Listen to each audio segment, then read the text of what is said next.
బర్మాలో ఓ తెలుగు మగాడు ఓ జర్నలిస్టుగా ఆగ్నేయాసియాలో తెలుగువారి మూలాలపై పరిశోధన చేస్తున్నాను. బర్మా చరిత్రను అధ్యయనం చేస్తుంటే కనిపించిన పేరు మగాడు. మర్తబాన్ అంటే నేటి మొత్తమా రాజ్య స్థాపకుడు ఆయన. మర్తబాన్ అంటే నేటి మొత్తమా రాజ్య స్థాపకుడు ఆయన. ఆ రాజ్యం 2.5 వందల ఏళ్లకు పైగా వెలసిల్లింది. మగాడు 20 ఏళ్ల పాటు పరిపాలించాడు. తెలుగు నేల ఎక్కడ, మొత్తమా ఎక్కడ? ఈ విషయాలన్నిటినీ అర్థం చేసుకోవాలంటే ముందుగా అక్కడి మన్ జాతీయుల గురించి తెలుసుకోవాలి. ఆగ్నేయాసియాలో తొలి రాజ్యాలు స్థాపించిన వాళ్ళు మన్ జాతీయులు. వీరిని మో, రామన్, మన్ అని వివిధ పేర్లతో వ్యవహరిస్తుంటారు. Greeks of the south east ఏషియాగా ప్రఖ్యాతిగాంచారు. దక్షిణ బర్మాలో తొలినాటి తొటోను, హంసావతి, మర్తబాన్, అలాగే ఉత్తర థాయిలాండ్లోని తొలినాళ్లకు చెందిన ద్వారావతి, హరిపుంజాయి రాజ్యాల స్థాపకులు మన్ జాతీయులే. వీరు క్రీస్తుశకం తొలినాళ్లలో కృష్ణా, గోదావరి ముఖద్వారాల నుంచి బర్మాకు వెళ్లారని సర్ ఆర్థర్ ఫెయిరీ 1883లో తన హిస్టరీ ఆఫ్ బర్మాలో స్పష్టపరిచారు. బ్రిటిష్ పౌరుడైన ఫెయిరీ ఆనాడు బర్మాకు లెఫ్టినెంట్ గవర్నర్ జనరల్గా పనిచేశారు. మన్ జాతీయులను తలయింగులు అని కూడా అనేవారని, దీనికి కారణం వీరి మాతృభూమి తెలంగాణ కావడమేనని ఫెయిరీ తేల్చి చెప్పారు. ఇటీవల మయన్మార్ వెళ్ళినప్పుడు మన్ తెగవారిని ప్రత్యక్షంగా కలుసుకునే అవకాశం కలిగింది. తెలుగు నేలతో ఉన్న ప్రత్యక్ష సంబంధం వారి మాటల ద్వారా స్పష్టమైంది. మన్ మౌఖిక సాహిత్యంలో ఓ జోలపాట, మన భాషలో మోన్యా తచ్ ఉంది. ఓ కొడుక, మన నేల తెలంగాణ, మన రాజుకు అదృష్టం బాగాలేక యుద్ధంలో ఓడిపోతే మనం పడవల్లో తూర్పు దిక్కున ఉన్న ఈ సువర్ణ భూమికి వచ్చాం. అయితే ఈ జోలపాట ఏ కాలానికి చెందింది అనే దానికి వారి దగ్గర సమాధానం లేదు. అంతేకాదు, తెలంగాణ ఎక్కడుందో తెలియదని చెప్పడం విస్మయం కలిగించింది. అయితే ఆ తెలంగాణ మా భారతదేశంలో ఉందని చెబితే వారిలో ఓ విధమైన ఉద్వేగం. కృష్ణా, గోదావరి ముఖద్వారాల నుంచి వలసలు, తలయింగుల జోలపాట చరిత్రకారుల గ్రంథాల ఆధారంగా మన్ జాతీయులు మనవాళ్ళేనని గట్టిగా చెప్పవచ్చు. అందుకే కొన్ని పేర్లలో తల్లి పేరు వాసనలు ఉన్నాయి. అలాంటి ఓ పేరే మగాడు.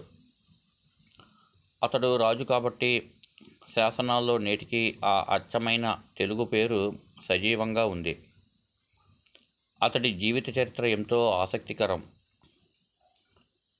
అతి సామాన్యుడు ఎంత దూరమైనా వెళ్ళగలడు అనేదానికి మగాడి జీవితగాథే నిదర్శనం. అతడు 1253 మార్చి 26న నేటి తొటోను సమీపంలోని తగవున్ గ్రామంలో సాధారణ కుటుంబంలో జన్మించాడు. తండ్రితో కలిసి వ్యాపారం చేయడం మొదలుపెట్టాడు.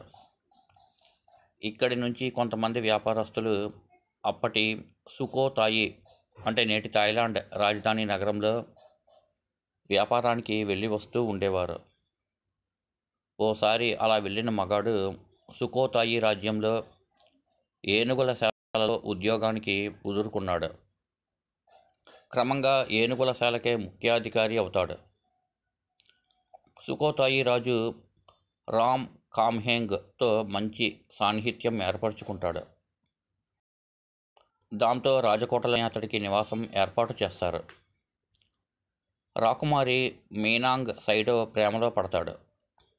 తన తండ్రికి రాజ్యాకాంక్ష అధికమని రాజకీయ ప్రయోజనాలకు తన అక్కలకు ఇష్టం లేని పెళ్ళిళ్ళు చేశాడని, తన జీవితం అలా కాకుండా రక్షించమని సైడో కోరుతుంది. అవకాశం కోసం చూస్తుంటాడు మగాడు. రాజధానిలో రాజు లేని ఒకానొక సందర్భంలో ఇద్దరు తగ్ వుండ్ గ్రామానికి వెళ్ళిపోయి పెళ్లి చేసుకుంటారు. తమతో పాటు తెచ్చుకున్న కొంత సైన్యాన్ని కూడా అక్కడి నుంచి తీసుకువచ్చినందున దానికి మగాడు నాయకుడు అవుతాడు. స్థానికంగా మరికొందరిని సమకూర్చుకుని డౌవున్ నగరాన్ని నిర్మిస్తాడు. మర్తబానుకు చెందిన బర్మీస్ సామంతరాజు బగాన్ చక్రవర్తిపై తలపడేందుకు మగాడి సహాయాన్ని కోరతాడు. మగాడి కళ్ళు కూడా బగాన్ రాజ్యంపై ఉన్నాయి. ఎందుకంటే బగాన్ వల్లే తమ మన్ జాతి అధోగతి పాలయ్యిందని అతడు గట్టిగా నమ్మేవాడు. మర్తబాన్ సామంతరాజుపై మగాడు ఓ విచిత్రమైన పాచిక పడినాడు.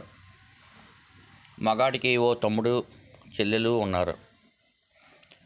నా చెల్లిని మీకు ఇచ్చి పెళ్లి చేస్తానని చెబుతూ బాజా భజంత్రీలతో డౌవున్ రమ్మని సామంతరాజును ఆహ్వానించాడు.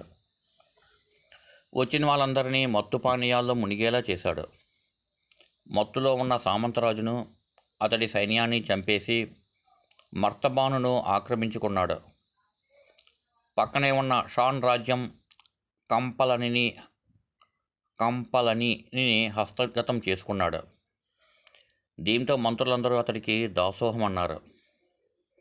1287 ఏప్రిల్ 5న మర్తబానుకు రాజుగా మగాడు సింహాసనాన్ని అధిష్ఠించాడు. ఈ సందర్భంగా వరేరుగా తన పేరును మార్చుకున్నాడు. రాజకీయ ఎత్తుగడలో భాగంగా సరిహద్దు రాజ్యమైన పెగో రాజు తారాబ్యాతో ఒడంబడిక చేసుకున్నాడు మగాడు. అతడికి తన కూతురును ఇచ్చి వివాహం చేశాడు. తారబ్యా కూతురిని తను పెళ్ళాడాడు. అలా అతడికి 2 భార్యలయ్యారు. తమ రాజ్యాలపైకి వచ్చిన బగాన్ సైన్యాన్ని వీరిద్దరూ సంయుక్తంగా తిప్పికొట్టారు. అంతేకాదు ఇర్రవాడి రాజ్యం నుంచి కూడా బగాన్ సైన్యాలను తరిమికొట్టి ఆ ప్రాంతాన్ని తమ హస్తగతం చేసుకున్నారు. దక్షిణం వైపున బగాన్ విస్తరణ నీరు కారేలా చేసిన ఘనత వరేరుకే దక్కుతుంది. కొద్ది కాలానికే వరేరు, తారబ్యాల మధ్య మనస్పర్ధలు వచ్చాయి. ఇద్దరి చూపు ఇర్రవాడిపై పడింది. సరిహద్దుల్లో ఇరు సైన్యాల మధ్య యుద్ధం జరిగింది. వరేరు విజయం సాధించాడు. యుద్ధంలో తారబ్యాను చంపే అవకాశం దొరికినా విడిచిపెట్టాడు. తారబ్యాను ఖైదు చేసి కారాగారంలో బంధించాడు. కూతురు, 2 మనవళ్ళని రాజమందిరానికి తీసుకువచ్చాడు. కసిమీదున్న తారబ్యా వరేరును హతమార్చడానికి కుట్ర పన్నాడు. ఈ విషయం తెలిసిన వరేరు అతడిని హతమార్చాడు. దీంతో వరేరు 3 రాజ్యాలు మర్తబాన్, పెగు, ఇర్రవాడికి రాజు అయ్యాడు. అలా కొన్ని శతాబ్దాల తరువాత మన్ జాతీయులందరినీ సంఘటితపరిచిన ఘనత వరేరుదే. ఈ రాజ్యాన్ని రామణ్య దేశంగా పిలిచేవారు. కళలు, సంస్కృతి పరిడవిల్లేలా చేశాడు. చక్కటి ప్రభువుగా పేరు తెచ్చుకున్నాడు. సింహాసనం అధిష్ఠించిన 3 ఏళ్లకు ధర్మశాస్త్రాన్ని రూపొందించేందుకు వరేరు ఓ సంఘాన్ని ఏర్పాటు చేశాడు. అందులో మంత్రులు, బౌద్ధ గురువులు సభ్యులు. 3 ఏళ్ళు శ్రమించి ఈ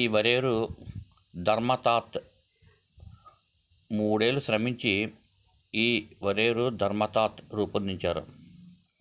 అది 19వ శతాబ్దం వరకు ప్రామాణిక న్యాయశాస్త్ర గ్రంథంలా బర్మా, థాయిలాండ్లలో పేరు పొందింది.